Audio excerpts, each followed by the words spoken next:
Hi, it's Erika of Grapefruit and Gardenia Designs and the Knit Kind podcast. As promised, I'm jumping in pre-Rhinebeck with a little tiny catch-up, I think, and a few things to think about, and then I will be back after Rhinebeck with hopefully something that is less impromptu, more planned out, and more sharing with you about the experiences that we have at Rhinebeck without not experiencing them and worrying too much about taking video and pictures. So it's like T-minus 48 hours. I'm not packed. I need to adjust this also so that it doesn't fall. Hang on. There we go. Okay. I do have piles of stuff out. I do have my knitting that I want to bring. I'm in my cute little Vermont sheep and wool vintage shirt that I bought, even though I bought it new this year. This was the design from a couple of years ago, and it's just so cute. So that's what I'm wearing today. And yes, I have multiple options. The weather forecast keeps teetering. So gosh, I kind of wish it would stay right around 60 degrees and we could wear whatever we want every day and layer up and layer off. But it looks like it's going to be cooler on Friday when I will be going to Wool and Affair and Indie Untangled, and then okay, cool on Saturday, like 67 or something for sheep and wool, and then like 73 on Sunday. So my current thinking is if I want to wear gingerbread whimsy, I should probably wear it Friday, but I also kind of want to wear it Saturday. So I'm going to keep a close eye. And then I am following what some folks are doing, and I've got a cardigan packed. So I packed my sea glass cardigan, and I might wear a t-shirt under that with a very inclusive but important message underneath. We'll see. That's one possibility. And then I also have my petals and lace sweaters packed. So I've got short sleeves, I've got 3/4 length sleeves, and I've got a bunch of shawls packed. It's not done yet, but I have something that's gonna be hot off the needles packed. I don't know if I'll wear it or not. We'll see. And I'm definitely wearing my Mill Trail mitts in the morning. Those are the fingerless mitts that I did for the Junction Fiber Mill retreat this year, because I think it's going to be perfect weather for those, especially since depending on who's driving, if we carpool, you might want to be checking some things. You might want to be making some lists if you haven't totally planned it in advance, but you're going to want your hands to be warm because it's going to be chilly in the morning. Okay, I'm on my second cup of coffee after physical therapy this morning. I'm feeling good. I'm feeling better. I've got a ways to go. We're figuring out all these things that are going on from like neck to foot, but it's good. We're on a positive trajectory, and I don't think I'm going to need a walking boot at all this weekend. I made it through Vermont sheep and wool without one, and my fingers are crossed I'll make it through New York sheep and wool, even though I will be walking more, standing less. So we'll see. So that's the second cup of coffee update on me and getting ready, and I'll jump in and show you what's on my what is on my needles, what's on my bobbin, and a little topic that I think could be really interesting for maybe a longer conversation, but I thought I'd talk about it today, is stash diving. So let me show you quickly. I told you I got back to spinning. I have not skeined it and washed it and all of that, but I did ply yesterday, and you're gonna see the end, so you're gonna see a little bit of inconsistency, and there certainly is some, but overall, I've got this nice full jumbo bobbin, and it is the Fox Hill Farm Cormo that I told you I was spinning, and it was a perfect one to jump back in with. I didn't have to worry about the beautiful part that I love about spinning, like a fractal spin or a gradient or anything like that. I could just get back into the motion and the muscle memory of spinning.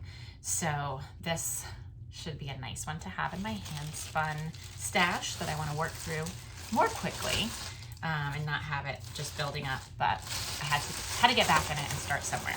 So that's my spin and what's on my bobbin. What's on my needles, I told you, I think, that I don't know that I showed you anything because I don't think there was anything to show you, that I had started the Heart Home Socks by Wool and Pine. And I've made it pretty far. So they are like cozy house socks. This cuff, I actually keep thinking maybe I could have made the cuff longer, but I just decided to follow the pattern and stick to that, and it's going to be adorable. So the cuff folds over, and then underneath you make an I-cord, and then the I-cord pops out and you put 2 pom-poms on it. And then you've got cables all the way around. They're mostly just small 2x2 cables. On each end, I think it's like a 2x1, and then in the middle, they kind of come together up the back like a seam. So really beautiful, squishy, you know, it involves some attention, but not hard. And then up the middle, you have this kind of X's and O's. So I am at the point where I am just about to do the heel flap. I'm not the biggest sock knitter, so I always have to kind of remind myself what I'm going through. I do love knitting them now, I guess. They're kind of that thing, like I used to always have a hat on the needles, and now I'm trying to always have a sock on the needles because you can never have too many socks.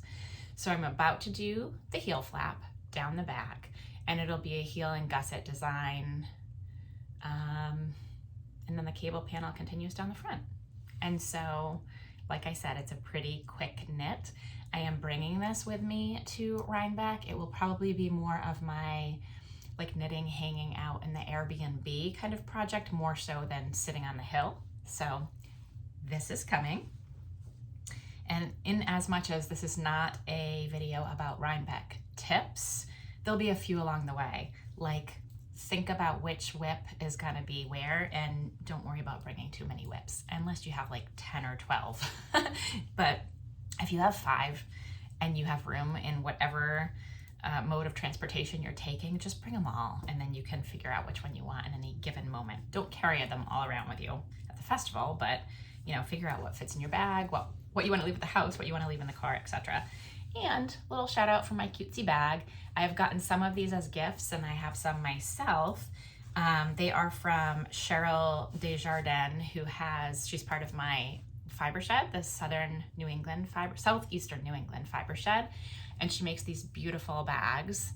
These are great for walking and knitting, so I will probably have the other one, I'll show you in a second, with me, throw it either over my forearm, or I can actually use it differently and throw it over my shoulder, and you can walk around and knit at Rhinebeck.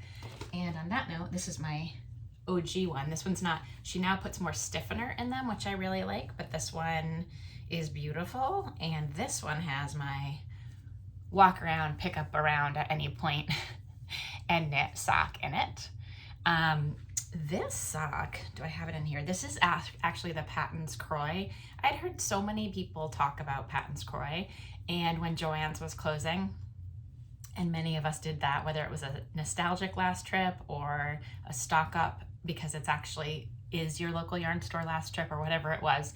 My last trip to Joann's, they had Patton's Croix, and I don't even know if they regularly did because I didn't shop for it there, but that's what I decided to get. So it's working up really cute. I have a contrast color for my cuff. I'm doing, you know, obviously I'm doing cuff down, and look, I can just go and go and go on that for social knitting, walking knitting. Here's the self-striping yarn. It's a little bullet, and you know, very cost-effective, seemingly hardy yarn for socks.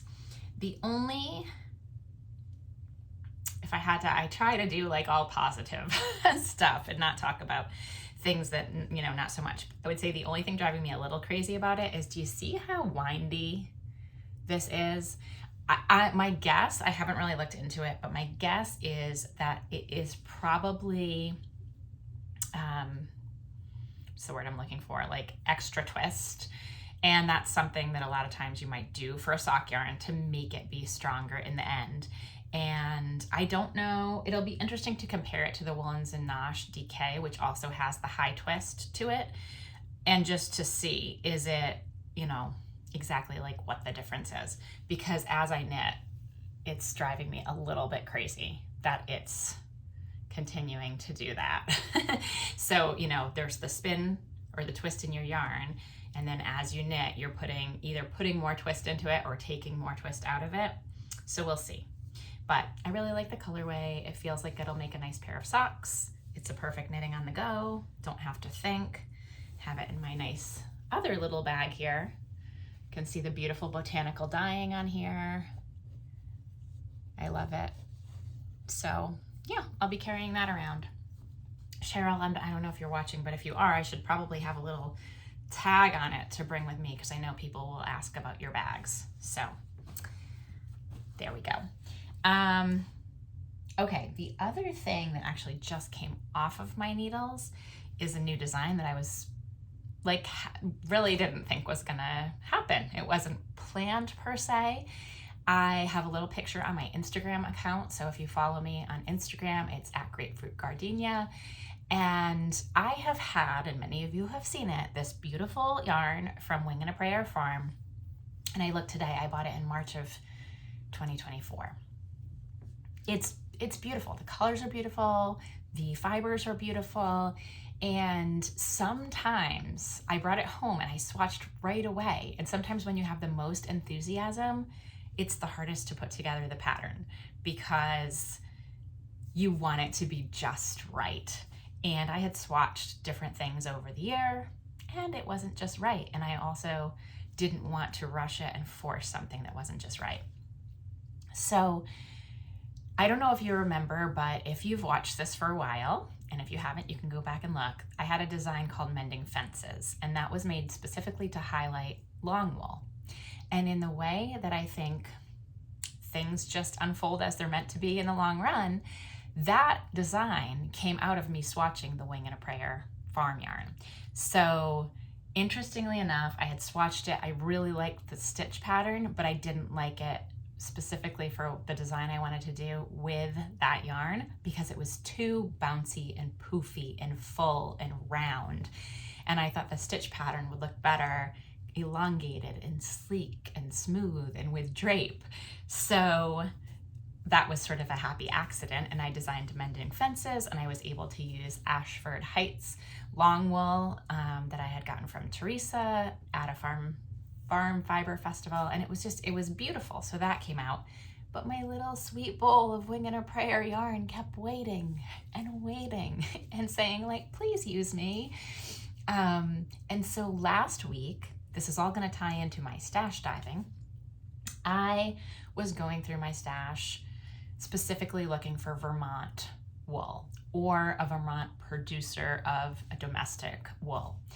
And I had out my Green Mountain Spinnery and my Junction Fiber Mill and a lot of small yarns or small farm yarns. And I had out some from New Hampshire and some from kind of adjacent, areas. And I kept looking at the Wing and a Prayer farm yarn and thinking, maybe I'll try it for what I was going to use it for. And then this little vision came to my head and I said, maybe don't try it for that, but try it for something similar. So I casted it on and I started working up like the shape of a triangle shawl. And I very quickly found something I don't do a lot in design, which is like a potato chip knit. And if you know what that is, it's like the addictive, you can't stop. You have to have one more, you have to have one more, you have to have one more. And I kept going, and between Thursday and, did I finish it yesterday? I was blocking yesterday. So I think between Thursday and Sunday, I came up with this design, made it, got it on the blocking mats, and it's still a little damp, which is good because then I'm not tempted to show it to you a little damp. But it's a really cute accessory. It's a cowl, and it also has given me a number of ideas for what I could do using the same stitch pattern, either in the same yarn or in another yarn, and have this series of accessories and even a garment using it. So I am very excited to share it with you. I'm not going to share it with you just yet, but if you see me at Rhinebeck, I'm going to have it in my bag at least one of the days because I want to be able to show Tammy and give her a little bit of a preview also. So I'll show it to you in person. It won't be long. I'll show it on here because I probably can't resist. But I would like to fully bake everything in my head a little bit more. And I think maybe have it out this winter, early this winter, for some of the festivals where Wing and a Prayer will be local to me. Okay, that was a lot to not show you anything, right?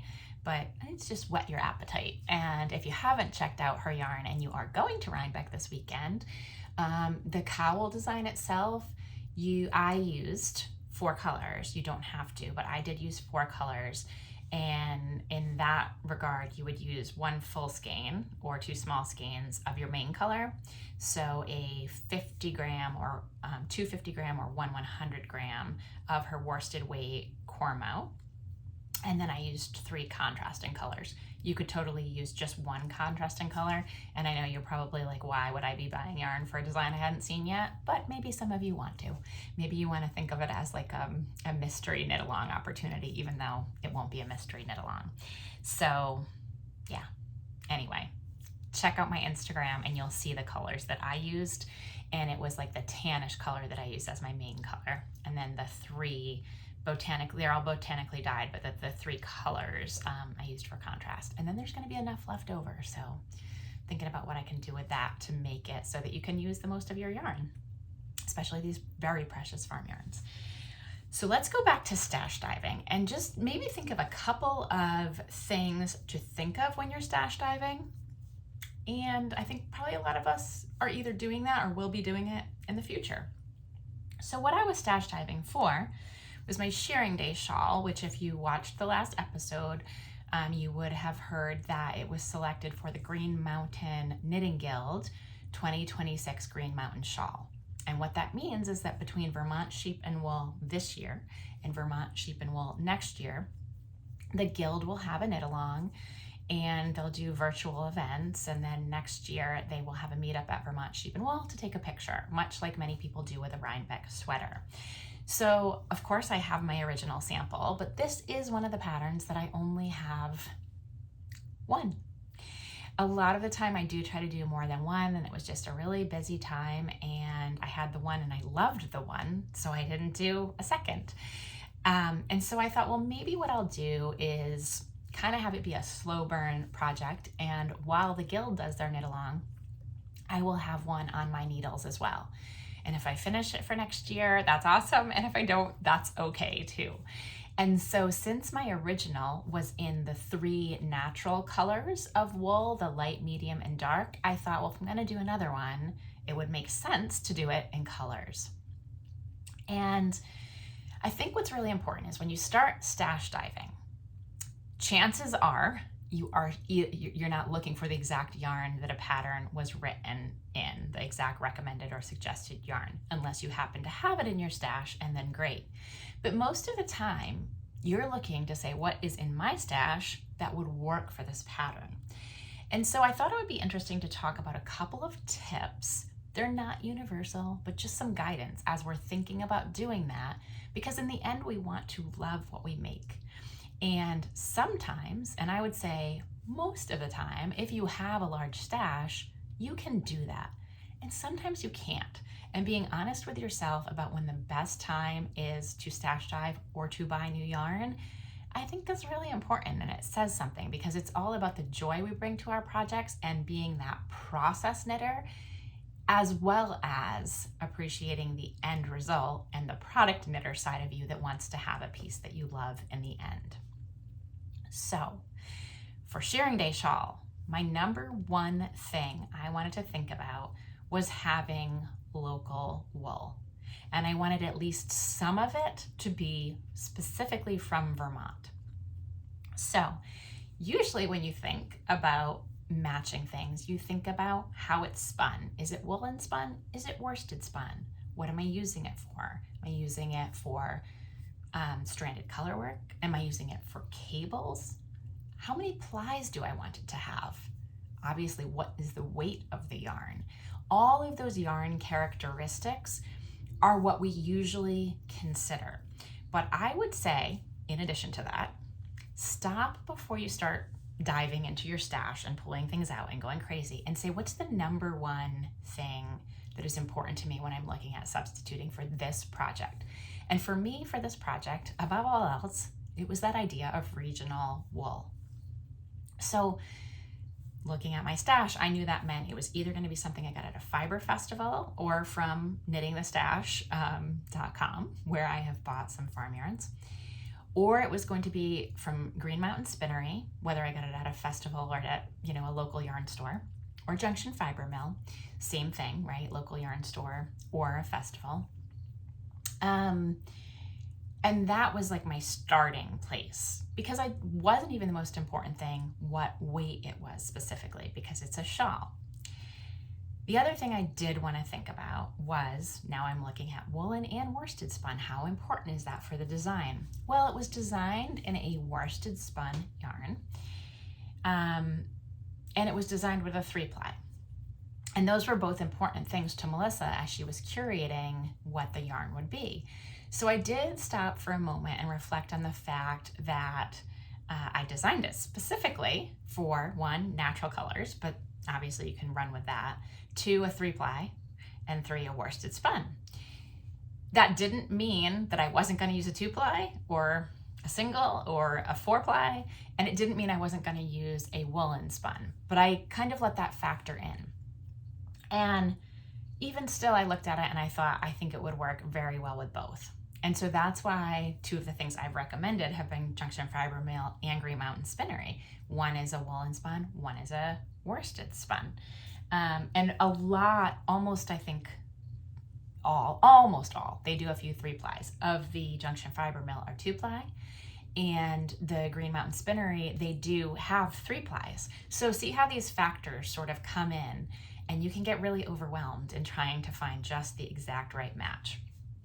So I laid it out, and then my second motivator was color. And it was color because I already had my nice natural shades. So let me show you where I kind of landed, and where I'm going. And I already kind of explained why. First, I'm going to show you, I don't know, I could go back. Well, this is obviously my hand, so you're seeing this. It's not Vermont wool, but it's New Hampshire. It's very close. Where I did pull in the Vermont wool is the Junction Fiber Mill, because I do have a lot of colors, and a lot of people have asked me about using a color changing yarn. So actually the first one I said, okay, here's where I'm going to pivot off of, is this Making Tracks. This is in the clearing. It's beautifully dark and beautifully kind of moody and fallish.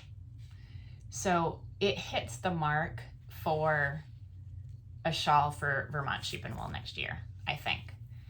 And a lot of people have asked about the color changing yarn, and whether it is Junction Fiber Mill or Kingdom Fleece and Fiberworks, or I think it was Utopia or Spin Cycle or Feederbrook Farm, wherever is local to you, or whatever festivals you go to, or whatever colorways you like. There are a lot of options, but it will be nice to see a color changing yarn in one of my samples. And so this was one in my stash that was ready to go, that had a lot of pretty colors to go with it. Now the shawl is also 250 yards each of 3 colors. And this is 200 to 210 yards. And I don't think, I actually did use this one, I think, or a similar one in my son's sweater. So I could probably supplement it with a little bit, but I also want you to think, when you're doing something like a shawl, even sometimes a garment, but let's stick with shawls for the moment, what you can do to get creative. Well, you can add a 4th color. You can add a 5th color, a 6th color, a 7th color. It will change the aesthetic, and you don't want to compromise what you want in the end. So I'm doing this because this is not my first version of this shawl, and because I think it is a really fun topic to talk about with you. So what I started doing is holding up different colors, and actually the first one I liked with it was this teal. And I think this was made before they even labeled their yarn at all. So it definitely didn't have a colorway name, but this was a teal, and I really liked this with it. So I was looking at that. I like the ochre. I think it's ochre. This is the Settlement Farm one that they did with Montadale and Cheviot wool from Vermont. So again, kind of neat, some different, let's see, does it have a colorway name on it? I feel like they were calling it ochre, but I could be wrong. But I really liked that together to put, again, a different pop of color in there. And then this I did get from Melissa at Knitting the Stash. This is 5 Sisters Farm out of New Hampshire. This is also a 2-ply DK to light worsted. I don't know that it has a specific breed on it. It says Primrose, so it's possible that that links back to a specific breed. But this is like a really kind of oatmeal-y, creamy natural. So see how I started building? You can see different levels of contrast here.